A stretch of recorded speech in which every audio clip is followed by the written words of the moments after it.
See? And her, she's saying that she regrets the fact that she didn't try to get to know him better. And that is the feeling of regret. Welcome to Discover More. My name is Benoit Kim, a UPenn educated psychotherapist, and I will be decoding the human condition and relevant psychological concepts from each video that I watch. What does Frieren Beyond Journey's Ends Episode 1 reveal about temporal perception, death and legacy, function of regrets, and emotional detachment? Let's check this out.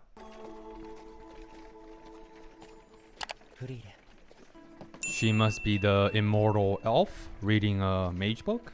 And yes, I know she's not immortal, okay? I know she dies and maybe it takes her 10,000 years to die. But I'm a psychotherapist, not an expert on fiction writing. So what is the technical word for a sentient being that lived 10,000 years?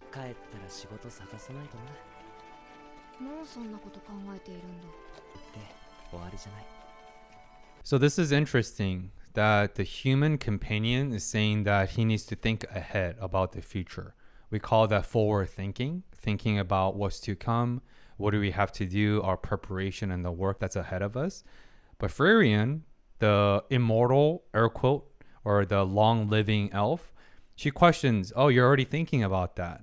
She's saying that because it's temporal perception. Time feels different for her and her companion because the human companion will die eventually. So we have to think ahead about tomorrow, about our future, 10 years, 20 years from now. But for elf, or for Frieren, she doesn't need to because she can live in increments of 1,000, 2,000, 10,000 years. That's why she's saying that, oh, you're already thinking about that? And he's saying, yeah, of course, I have to think about the future. Me too. I'd also like to drink on the job.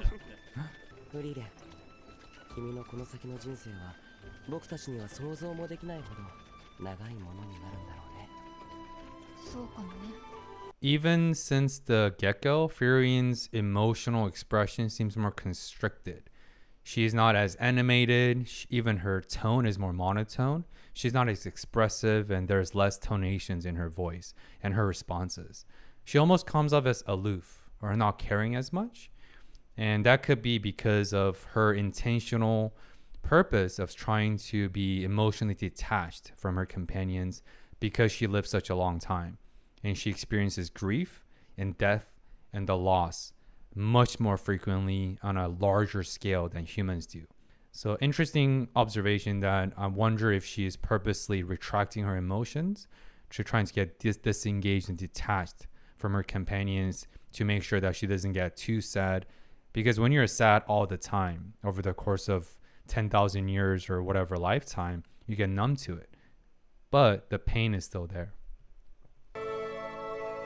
Beyond Journey's End.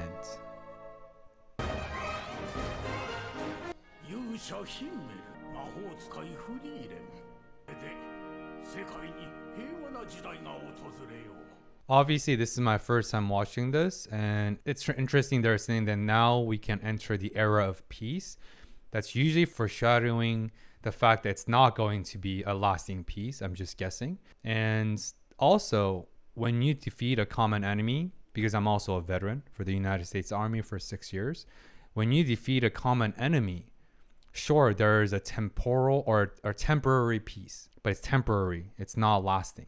And after you defeat the common enemy in real life, or in this case, the Demon King, what usually happens because of the human nature, the greed, our tribalism, and otherism that's innate to our evolutionary psychology and biology, we usually begins to infighting. We fight amongst each other through racism, otherism, prejudice, and so on. And I wonder if that same human condition and the human experience applies to this show as well. And I guess we'll see. Very peaceful, very jolly. Definitely a setup. I guess all anime characters are good looking.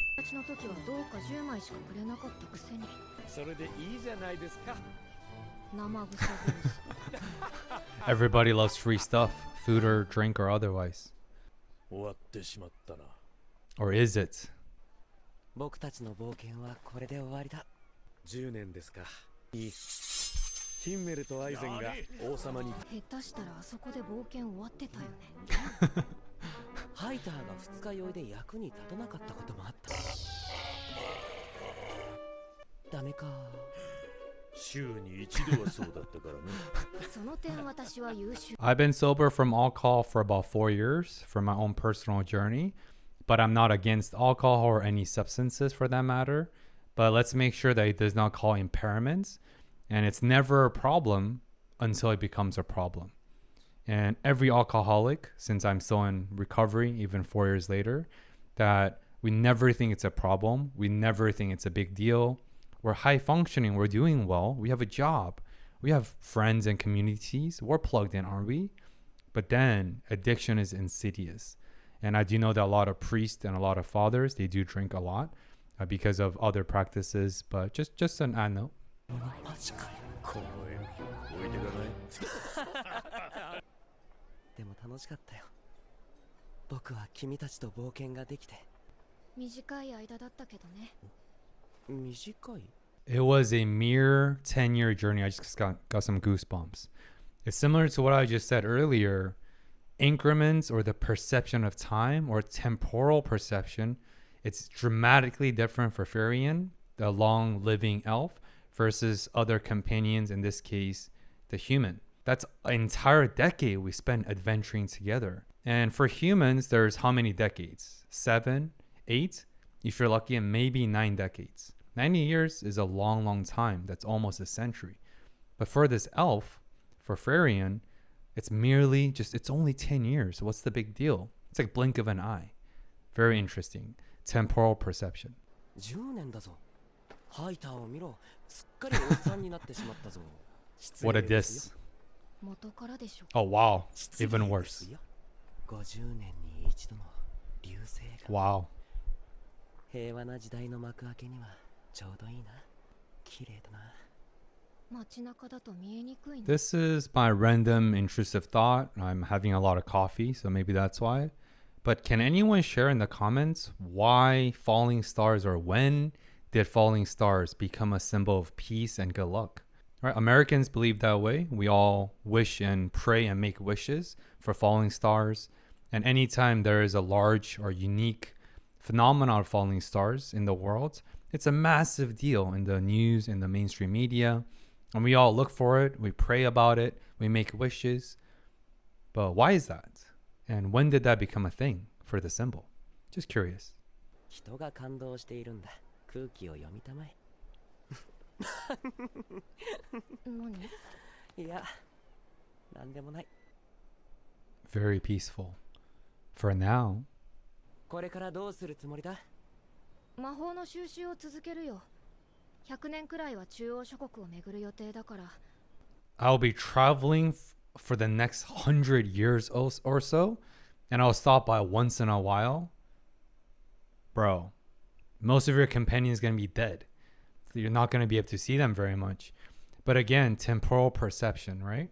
100 years for her is a mere blip, a mere segment, a mere short duration of her existence. But 100 years is the entirety of existence for her companions and for humans. So again, the difference shows up here. Doesn't mean she's bad or good.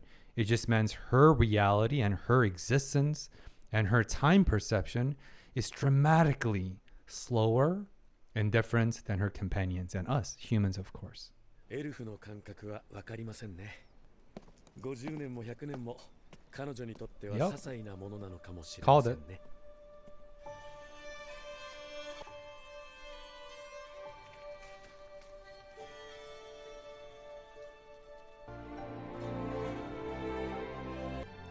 Beautiful, serene music. Wow.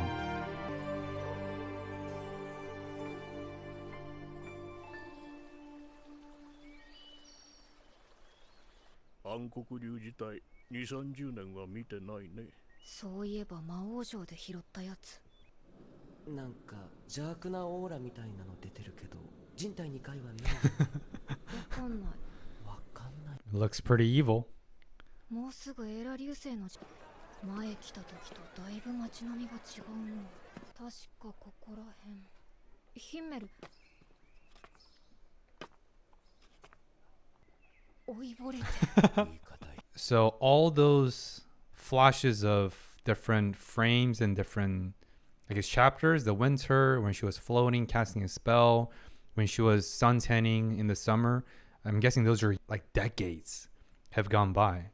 I mean, Himmel looked like he was maybe in his 30s. Yes, I get it. He is an anime character and all Japanese characters look amazing forever. But it looks like at least it's been 50, 60 years since they've seen last time. Wow. Again, 60 years or 50 years is humongous amount of duration for us, for humans. I almost choked on my saliva. But for her, it was a blip, a trifling moment. Again, temporal perception and how it manifests dramatically in this show. Very interesting. 50 years. 君は昔の姿のままだ。エーラ流星か。懐かしいね。ずっとタンスから邪悪なオーラが出ていたからね。適当に納屋にでも放り込ん。I'm just thinking out loud an interesting question, and I would love to hear your thoughts in the comments below. I wonder the 10 years of adventure and defeating the Demon King as their monumental achievements. I wonder if that 10 years of foundations is enough to offset 50 years of distance. They've been disconnected and disengaged for 50 years. And I'm sure they didn't have emails back then, or cell phones, or text messages, or social media. So I'm sure they haven't been in touch for 50 years. So my question is, does 10 years of profoundly challenging and profoundly deep foundational memory enough to create this long-lasting friendship with 50 years of gap? What do you guys think? そうはいかないよ。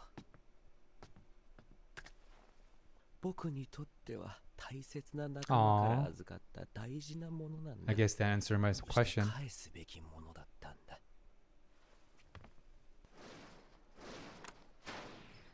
And this is also the reason why, I guess I'm answering my own question, but this is also the reason why, because I'm in my early to mid 30s, 32 to be exact. The friends and the friendships and the memories we created in college, since high school we're still very young and still premature cognitively speaking, the friends that we make from college and the memories we make from college, since everyone's broke, there's no agenda when you meet a friend in college setting.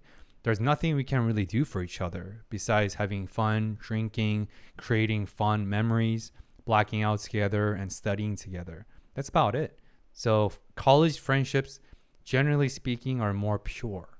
But the friends that you meet from networking, coworkers, employments, first job out of college, fourth job out of college, career pivots. Yes, there are still dear friends. And of course, there are outliers. There are exceptions.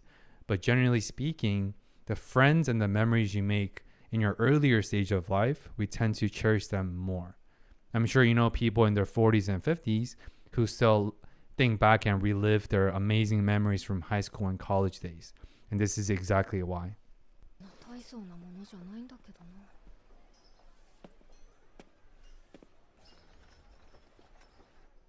They did build them statues. ハゲなんだからこだわったって意味ないよ。ハゲなりのこだわりがあるの。What type of shampoo do you think Himmel or bald men use? Because not all bald men's bald heads are the same. Some are shinier and cleaner than the others. Bald! Bald! Bald!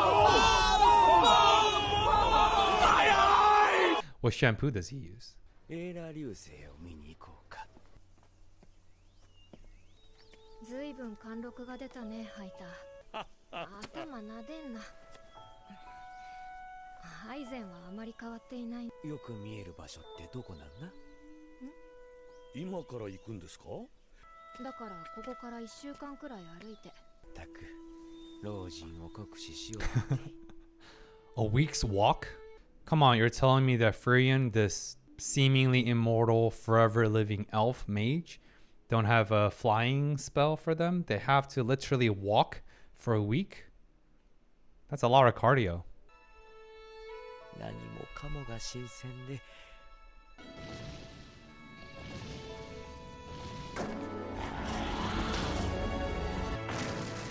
Damn.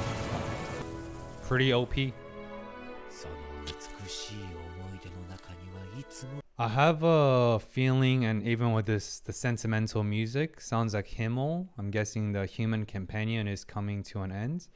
And even the way he's recounting his memories, all these flashbacks, it sounds like he is saying his goodbye or at least setting the stage. 僕はね全員が揃うこの日を待ち望んでいた君のおかげでいい冒険ができた She did just smile. So even though maybe she is constricting or controlling her emotions or emotional attachments, you can tell he still has a special place, and friends still have a special place in her heart just from that smile.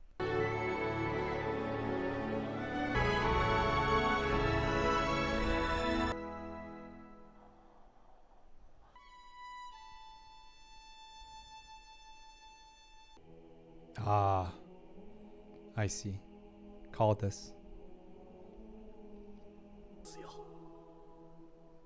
そうなのかな。 A lot of times, people that are advanced age, nearing the transitional or passing or stage of death, they often will cling on to their unfinished business or unfinished wish into this world. And that longing, that wishing, what actually keeps them alive for a lot of cases. And once their unfulfilled wishes become fulfilled, in this case, Himmel's last wish is to spend or create one last memory with Frieren and maybe the adventure squad. And because his wish was fulfilled, this episode or this anime is starting with the rare meteor shower once in 50 years. And this was the second time they experienced it after walking for a week. That's a complete completion of a century. And that for him, it's a full circle moment of life, rebirth, because a hero's journey, defeating the Demon King and coming back triumphant to the village.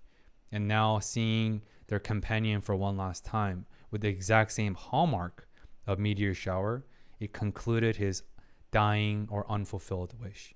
And that's why I think the sparkle in his eyes earlier was foreshadowing his life is now complete. And he no longer has any longing wishes for this world. And he now can depart in peace. Beautiful. ヒンメル様の仲間なんだって白状だねおやおや私 Perception here. I want to talk about perception. I've been saying throughout that her emotional expressions or affect, using clinical term, seems more constricted, more flat. We call that flat affect or flat expression or facial expression or emotional expression. And she's doing the same thing. She's seemingly distant, aloof, and using the word, I guess, air quote, heartless. But perception is different because society is comprised of people. And people are like, oh, you don't have to care what other people think. That's baloney. That's BS. Of course we care about what other people think. Our self-esteem, part of it is derived and predicated on external perception. So in here, obviously her friends are stepping in to say, oh, we're also wearing sad expressions either. But I do want to say that I do think Frieren is purposely trying to detach from her emotions because she probably have experienced countless, unfathomable amount of grief, sadness, the loss, and the death because she lives forever. And so it's a defensive mechanism.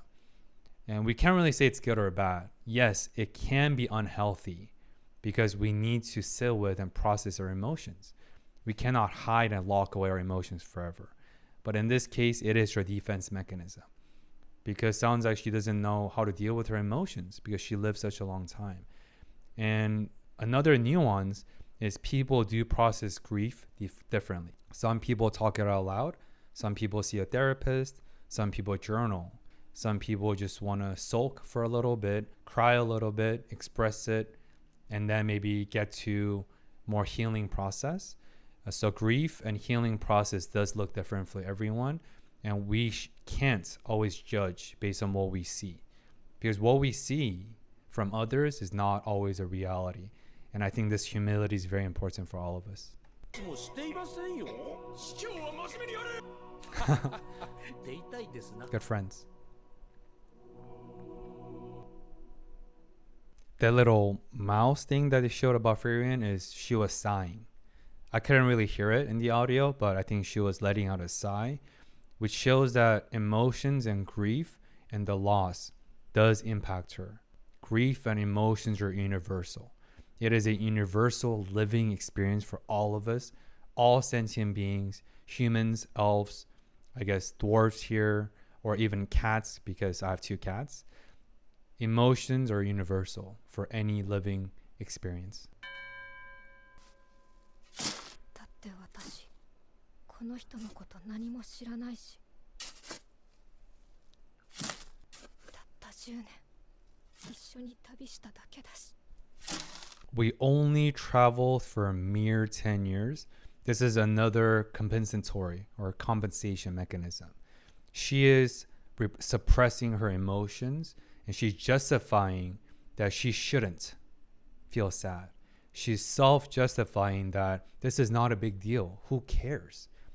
I don't know anything about him. I've only known him for a mere 10 years. What's the big deal? So she's actually repressing and suppressing her emotions because she doesn't know how to sit with her sadness. It's very viscerally uncomfortable for her to sit with this feeling of emotions. Maybe she described it as this human emotion. But again, 10 years is a significant amount of time, and emotions are emotions. No matter how much you justifies or trying to suppress them, you can suppress them and you can lock away or compartmentalize your sad emotions. That does not mean that those emotions do not exist. They are still there. You're just pretending that you don't feel them or you don't see them. 人間の寿命は短いって。なんでもっと知ろうと思わなかったんだろう。 See?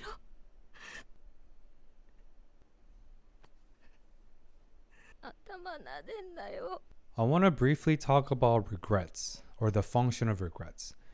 Regrets aren't very helpful for most of us because it creates emotions of, again, regrets creates emotions of guilt and shame and even self-judgment.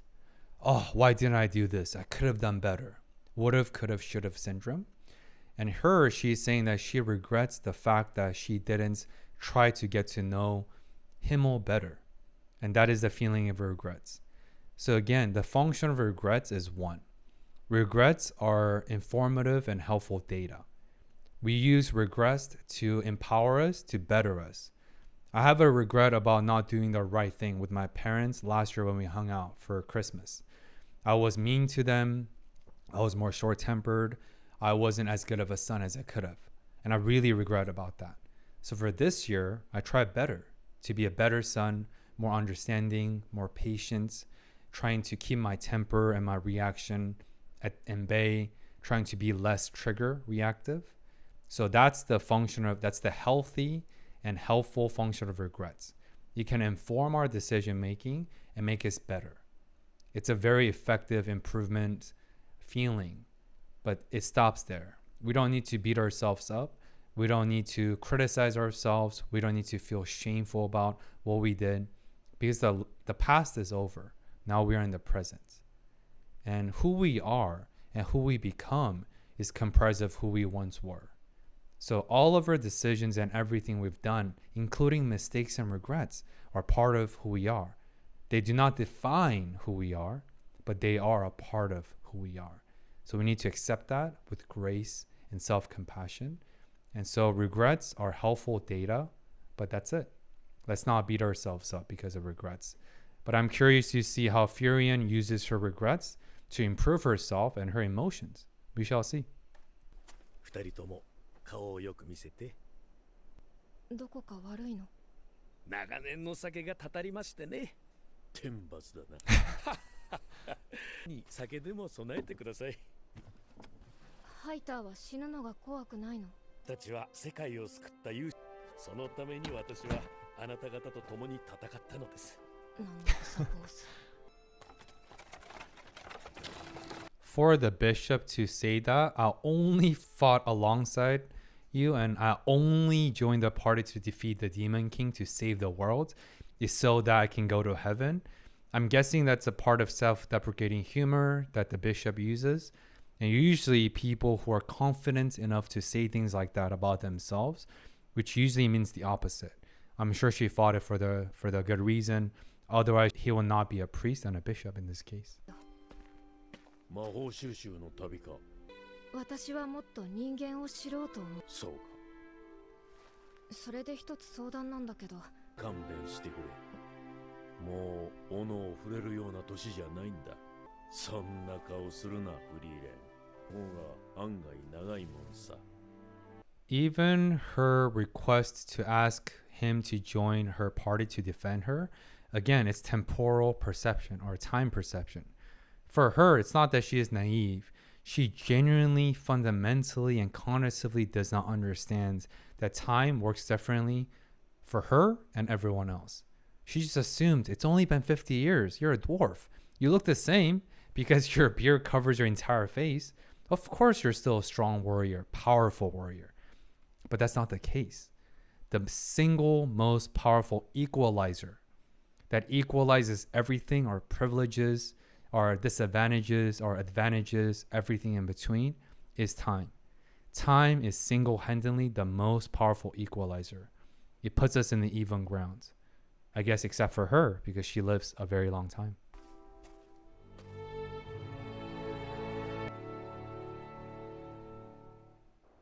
Oh, I thought the episode was over. どこだここ。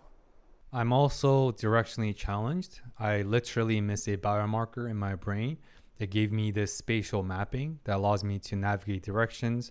Like a lot of people can drive one time and memorize the route. I cannot do that. It's very, very challenging for me. That's why I'm directionally challenged. And I'm guessing that even though she lives forever and she's a very powerful mage, she's also directionally challenged. Oh, who is this? どうかなさいましたか。のですな。墓に備える酒買ってきちゃったけど、酒はもうやめたんです。今さらいい子ぶったって女神様は許してくれないと思うけどね。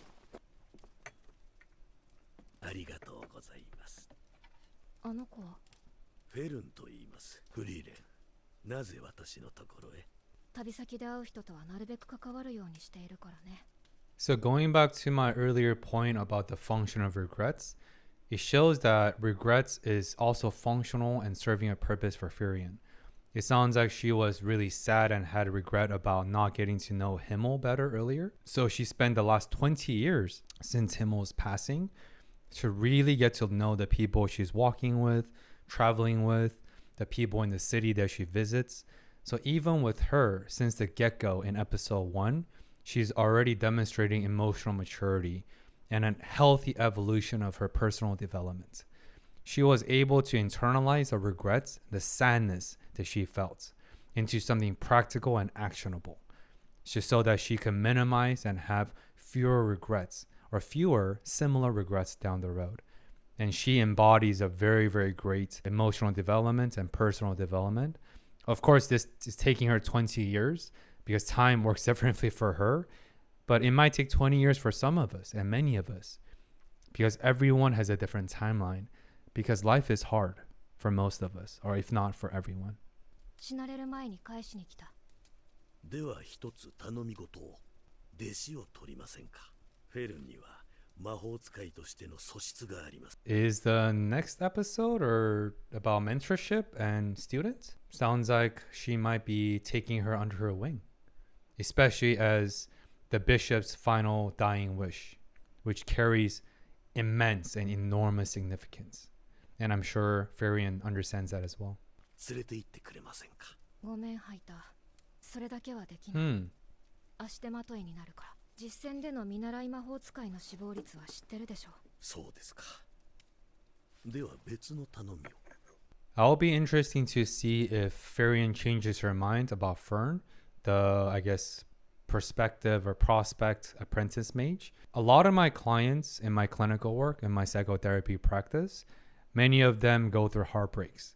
And actually, one of my expertise is relationship and couple therapy. Many people come to me seeking therapy support because they had a toxic relationships, narcissistic partners, I mean clinically, not TikTok.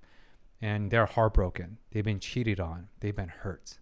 physically, emotionally, verbally, or psychologically. And they said, hey, Benoit, I can never date again. I never want to date again. I can never be with another person. I just can't imagine getting hurt and feeling that level of visceral pain ever again. And it's sad and it's very painful in a whole space. I feel it. I sit with them in that as an unbiased witness to provide clinical support. At the same time, once it's appropriate, once I help them to sit with their emotions, their sadness, emotional processing, so a few sessions down the road, depending on their level of grief and trauma, a while down the road, I would say something like this to my clients and patients. Hey, I hear you and I see where you're coming from. You've been deeply hurt. But here's the truth about life and emotions. Positive emotions and negative emotions, in this case, happiness and sadness, there are two sides of the same coin. For you to avoid any experiences to prevent negative emotions of getting hurt again, in this case, heartbreak, you will also inevitably block out the avenue and the path to positive emotion of unspeakable happiness. The honeymoon phase, the endorphins, the oxytocin, the love chemicals, the hormones. By blocking out and by avoiding from the negative experiences, you're also blocking out the exact same pathway to the positive experiences. This is the reason why we are most triggered and hurt by our families and loved ones. Because only people that can hurt us is people that we care about and that we love about. We cannot get hurt by people we don't care about. And likewise, a lot of my clients says, I don't want to try again ever. But we need to. Because that would be the biggest loss of missing out on potential amazing life-changing positive experiences of happiness by trying to avoid the negative emotions. So in this case, for Frieren, she's doing the same thing. I don't want to experience the grief. I don't want to see my apprentice mage Fern die. Because apparently they do die a lot statistically. But by her doing that, she is trying to protect herself. Again, it's her survival mechanism. It's her defensive mechanism coming back out. But by her doing this, she will also inevitably miss out on the fulfillment of mentorship, the fulfillment and happiness of teaching someone, building them up, instilling positive life advice, sharing a life journey together, decreasing your loneliness, and so on. So I'm curious to see if she will change her mind down the road. 記されているとされています。それも含めて解読をお願いしたいのです。死ぬのは怖くないんじゃなかったの？だからまあほんの少しでいいから時間が欲しくなったのです。それに晴天には健やかに生きよとあります。生臭坊主。I personally disagree. I don't think that a long life is necessarily synonymous with healthy life.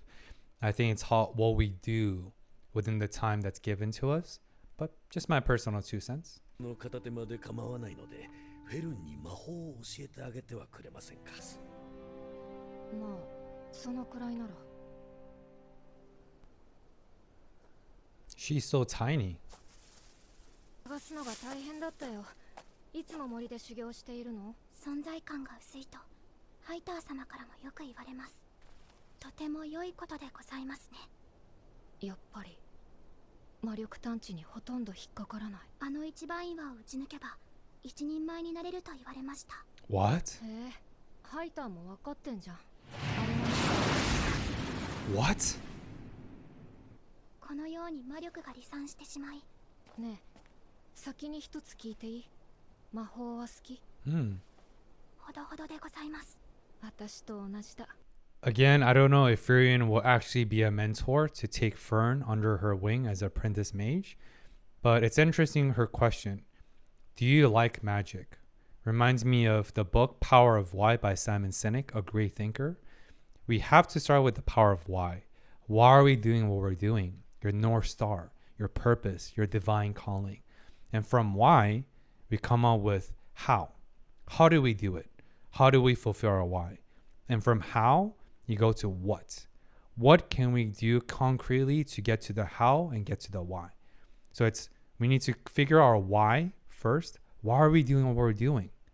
And then figure out the how. and then the what will follow naturally. So Frieren already has great characteristic as a great mentor if she were to choose to be. That makes sense. She's lived who knows however long. Wow, I guess that's episode 1. That was amazing. Not a lot of actions necessarily, but this is a deeply, deeply emotional, and there's so many psychological concepts embedded in this.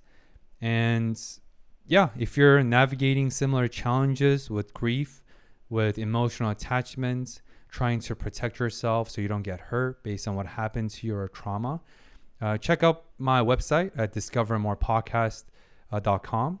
And I also post a lot of helpful podcasts with experts, Harvard psychologists, Harvard clinicians from Yale, from some of the smartest thinkers and authors and psychologists in the world to talk about emotions, the human condition, and to see how I can be of service and help you out with whatever you're going through.